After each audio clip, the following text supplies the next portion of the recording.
Hey guys, Spirit of the Law here. Quick little scenario for you. Let's say you're trying to do an early raid with 3 scouts. You're headed toward their woodline, planning to pick off a villager or 2, and suddenly you see a spearman. Some strong instincts kick in telling you that spears hard counter your cavalry, and not to take that fight.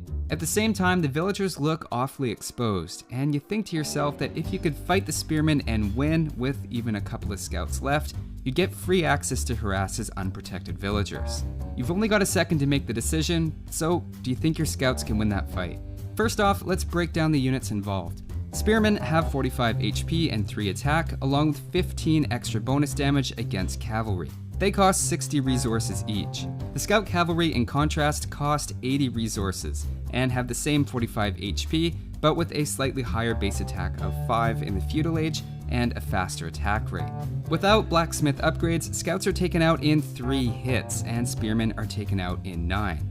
That means even without bloodlines, a group of 3 of your units can successfully down a spearman before you lose any scouts. Even if you have a slight delay in getting the scouts sorted out with a bit of confusion and bumping, this still happens consistently. The damaged scout cavalry ends with 9 HP left out of 45. That's 73% of the scout's collective HP, meaning 64 resources of value were lost, only slightly more than the cost of the spearmen. So from a cost efficiency lens, this isn't really a terrible trade in isolation, though not necessarily a good trade either. Of course, the point wasn't necessarily for this to be cost effective. It was actually to allow your scouts to start raiding, which eliminating the spearmen is now going to allow you to do. If you're planning to get bloodlines soon but don't have it yet, that would be a good reason not to take the engagement though. The 36 HP they lose becomes 52 after you get that upgrade, essentially magnifying any damage they received earlier. Now, of course, armor has a slight effect on the outcome here too. If the spearman has the first defensive armor tech, you'll still win, but always lose one of the scouts. Of course, if you have forging yourself, it would cancel out that effect. The spearmen having the forging tech or the scouts having the first armor upgrade actually don't affect the outcome at all. A nice illustration of why for infantry, the armor tech is the higher priority. So there's a lot to balance, but so far a 3 versus 1 seems like a pretty equal exchange. But what happens with some other ratios? Let's set up a new scenario where we have some spears and scouts and play around with them using patrolled units from AIs that won't interfere in their units' combat. I'm also going to give the infantry the first armor upgrade to make sure the results are conservative, and also assume you don't have bloodlines or blacksmith upgrades, since they can't really be assumed unless you're going to be making a lot of scouts. To start with equal numbers, as you should expect, spears win easily. In fact, the spears typically end with more than half their HP left. Even with all upgrades on your scouts, this is never a fight you want to take. And that's a big point. You really need a significant numbers advantage to even think about engaging spearmen in the first place. But let's bump it up now to a 2-to-1 ratio. At that point, the fight can go either way. If you do a good job focusing down units one at a time, you can sometimes survive with a few very damaged scouts left.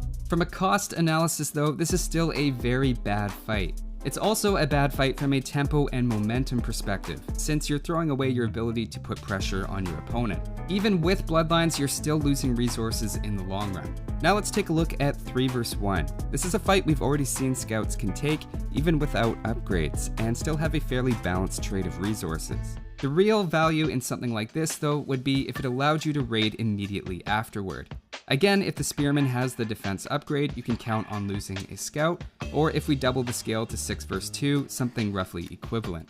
This is a fight I'd be hesitant to recommend without upgrades, unless, like I said, you can immediately follow it up with raiding, but with bloodlines, I think it's safe to take, and is even going to pay off with extra pressure and put your opponent on the back foot. Remember, they're often not expecting you to fight their spearmen at all. And just for completeness sake, adding in a 4th scout allows you to take out a spearman without any units lost. One thing I want to point out here is the number of units isn't actually as important as their collective HP. Units take damage from all kinds of sources, and opponents can target those weakened units, so 4 damaged units should be considered more like 2 or 3 when trying to decide if an exchange is going to be favorable.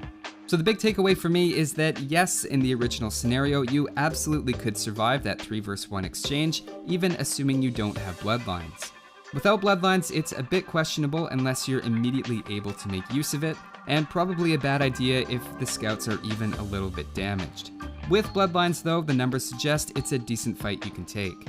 A 4-to-1 ratio, even with a bit of light damage, is also going to be safe, and ideally might even surprise your opponent into over-investing in more spearmen, slowing down their economy and keeping them on the defensive. Scouts are great because your opponent can't force you to take engagements with them in Feudal Age, so you really get to decide when a fight is going to be in your favor and which times you just want to run away. There's also other little things you can do with your scout, like hold back the damaged ones at first, or run away with a scout that a spearman is targeting. A good player will actively micro their spearmen to focus down your lowest HP unit. They'll also try to position their units to get hill advantages, which can have an effect on the outcome by magnifying their attack and minimizing the damage they take. On the flip side, as the defender in these situations, ideally keeping the spearmen close enough to villagers that they can assist can be useful if you're getting ganged up on, or have spearmen close enough to each other that they can reinforce. Of course, don't overdo it with the spearmen, just 2 or 3 strategically placed on some exposed resources is usually enough to deter a small group of scouts. If you're making more than that, you're slowing your economy down and making yourself vulnerable to archers. Also, don't get the infantry armor upgrade with 2 or 3 spearmen. It makes a slight difference in these tests, but there's probably better things you can do with 100 food, like going to the Castle Age, where you have much more useful units than spearmen. Obviously, things like walling off your exposed areas with houses and buildings can also be a major way to prevent scout raiding, but is really getting outside the topic of the video, so I think I'll end it there. There are a lot of factors to juggle, but hopefully you've picked up a new little tool for your tool belt when it comes to Feudal Age warfare, and maybe have a bit better idea of how scouts match up against spearmen. Thanks for watching, guys, and I'll see you next time.